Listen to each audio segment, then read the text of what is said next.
Yo guys, Carman now back with another video, and as you can tell by today's title, we're going to be going over what's wrong with my E46. Obviously I bought it as a project car, and the fact that it's a BMW, it's kind of like a double whammy. It means there's going to be a lot of things wrong with it, but that's what's part of the fun. So yeah, let's just go over the details. So we're going with the TR Hamza kind of style today. So yeah, I mean, we've got the car running right now. I don't know if you guys can hear that. There's a slight rattle. That is, I believe, is a heat shield. It's a bit loose, so I think it's rattling away. So that is one of the issues. Let's start off with the exterior. Biggest thing I'd say that sprang to mind when buying this car was rust. Obviously E46s are known for rust, and as you can see, you know, all over the car there's patches of rust on the sills, on the arches. The subframe, however, looks all right. It doesn't look too bad, surprisingly. You know, even the rear arches, they're not that bad. Doesn't actually appear to see any signs yet. We've got some bubbling there, usual spot, but yeah, that goes for one of the main things. Obviously towards the rear end as well, the rust is quite bad, as you can see, you know. So obviously, ideally, the car is going to need paint sort of everywhere. Obviously I'm not going to do a full respray because I'm broke, but that's another thing, just finding a body shop that will be able to work with you know, the individual color that is story blue on this E46.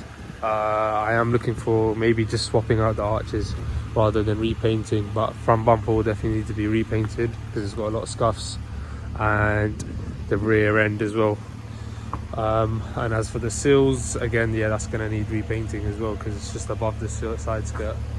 But yeah, whilst we're on the subject of corrosion, if we take a look at the Club Sport wheels, yeah, they're in a mad state. I mean, all four of them therefore need a visit to a garage to get powder coating done, because yeah, they're all just bubbling, and yeah, they've seen better days, haven't they?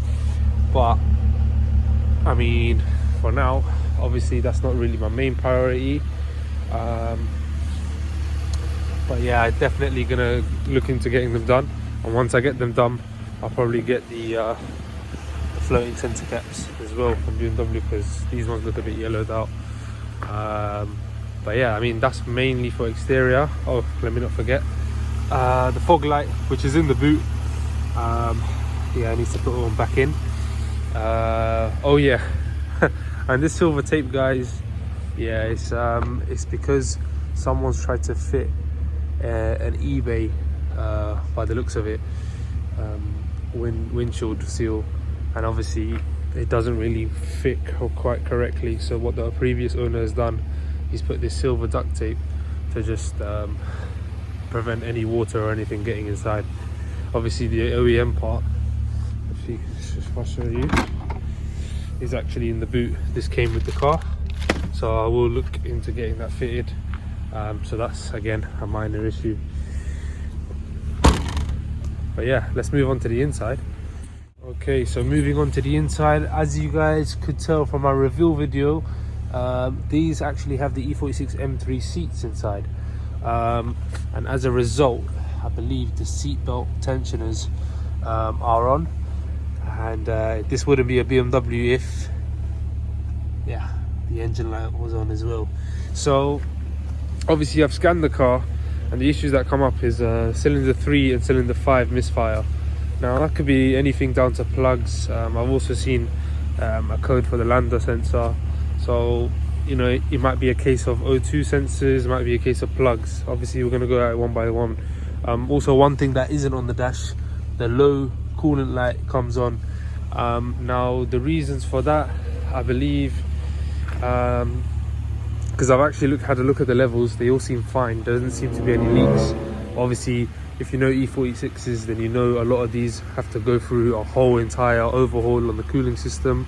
Hopefully I won't have to do that, but what I will start by doing is with the expansion tank, because that comes with the sensor anyway, so might as well just, you know, get that clear of my mind, because the car also has red coolant in it, which is not a good thing, because obviously BMW only recommend the blue, as the red contains different, I think it's got phosphate in it, so that eats up the O-rings and the seals, and again it's just not good for the water pump or thermostat.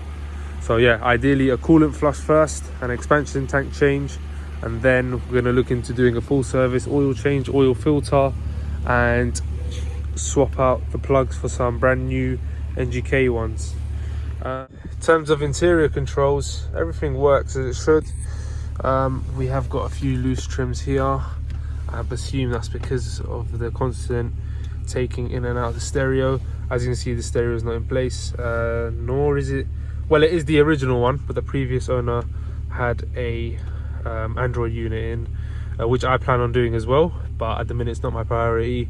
They are quite expensive, and also because my car's got HK, it also means I'm gonna have to rewire each individual speaker and to the amp as well for the Android units, because head units, because they're not compatible, which is a pain in the ass.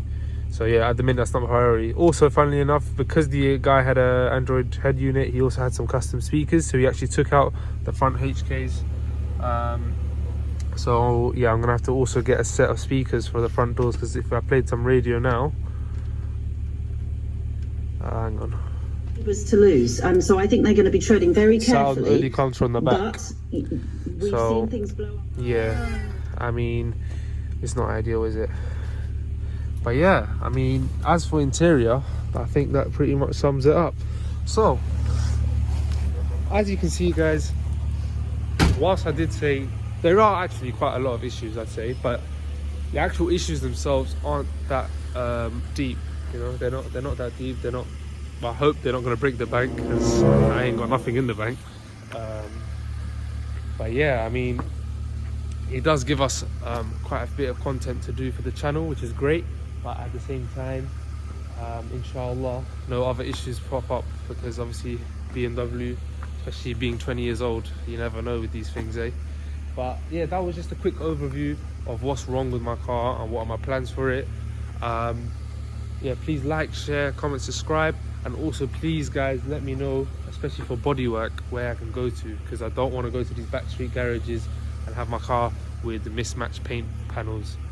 So I definitely need someone for rust and someone that can work with paint work like this. But yeah, take care, guys, take it easy, bye bye.